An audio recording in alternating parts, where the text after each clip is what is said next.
203 BC, Parangipetai, Tamil Nadu. On November 30th, a divine child was born. His birth name was Nagrajan. In English, it translates to the King of Serpents. His father was the priest of a village temple. At the age of 5, Nagrajan gets kidnapped and sold as a slave in Calcutta. Fortunately, his new owner was a kind man and freed him soon after. He then joined a group of wandering sannyasis, people who live the life of renunciation, due to their love for God and radiant faces. And hence began the legend of how Nagrajan became one of the highest-level spiritual figures that have ever graced the earth. The teacher of teachers, revered Father Mahavtar Babaji. For several years, he traveled to different places and studied holy scriptures like the Vedas, Upanishad, Mahabharata, Ramayana, and Bhagavad Gita.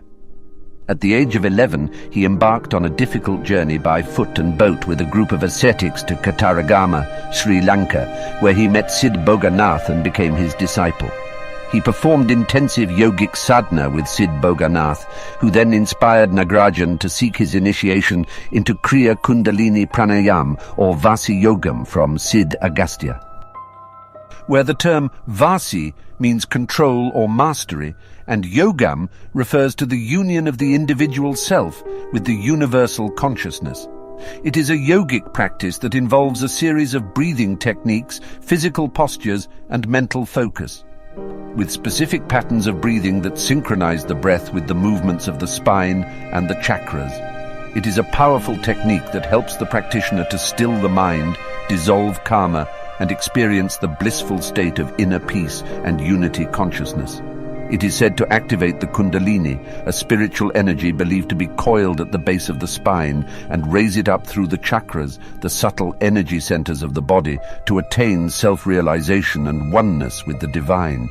Following the instructions of his guru, he became a disciple of Sid Agastya and was initiated into the secrets of Kriya Kundalini.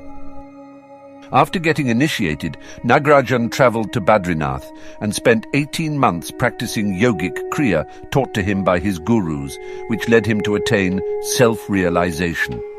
Acquiring the capacity to surpass the limitations of time and space and attaining mastery over the physical realm, he became renowned by various titles, including Mahavtar Babaji, Mahamuni, Triambaka Baba, Shiva Baba, and Badua Baba. 1861.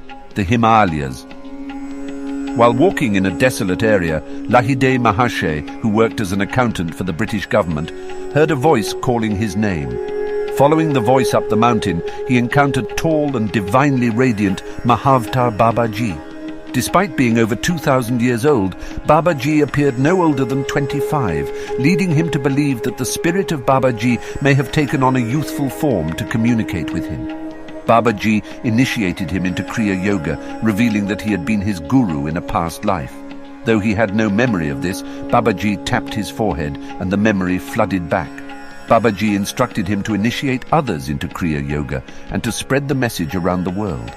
Although he desired to remain with Babaji, he was told to return and teach Kriya Yoga to others. Perhaps Babaji felt the time was right to share the message of Kriya Yoga with the world, and Lahide Mahashe would be the person to initiate it. 1894, Kumbh Mela, Allahabad. This time, Babaji was spotted in the form of a sadhu or sage by Swami Sri Yukteswar Giri, a disciple of Lahide Mahashe, who later became the mentor of Yogananda. At the Kumbh Mela, he was seen sitting under a tree with a group of attractive disciples. Onlookers noticed the striking resemblance between the Lahide's description of Babaji and the young sadhu. Babaji talked about the West and its materialism, and the need for a golden middle path of activity and spirituality between East and West. The master informed Swami Yukteswar that he had a part to play in this exchange, and that he would be sent a disciple for him to train and achieve this. That disciple was Paramhansa Yogananda. 1920, Calcutta, West Bengal. Babaji appeared at Yogananda's doorstep and identified himself as the great Mahavtar Babaji that Yogananda's master had told him about.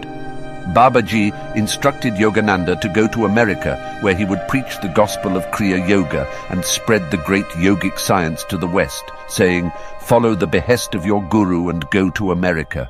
Fear not, You shall be protected. You are the one I have chosen to spread the message of Kriya Yoga in the West."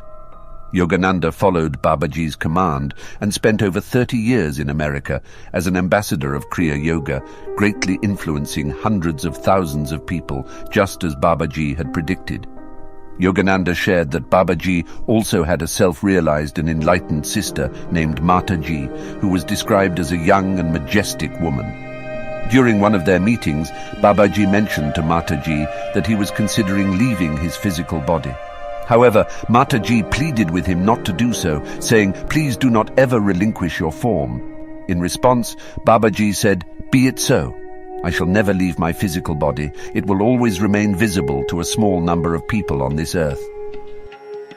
If you like our content, we request you to please show your support by subscribing and motivate us to make more content. 1935, the Himalayas.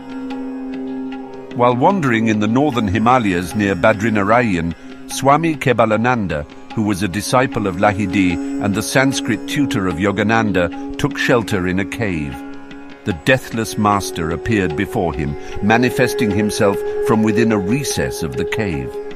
He imparted some spiritual advice to Swami Kebalananda and left a message for Yogananda, stating that he would not be able to meet him at that time, despite Yogananda's eager anticipation, but promised to meet him on another occasion. Mahavtar Babaji is considered to have achieved the highest spiritual state, which is beyond human comprehension, and is therefore free from the cycle of birth and death.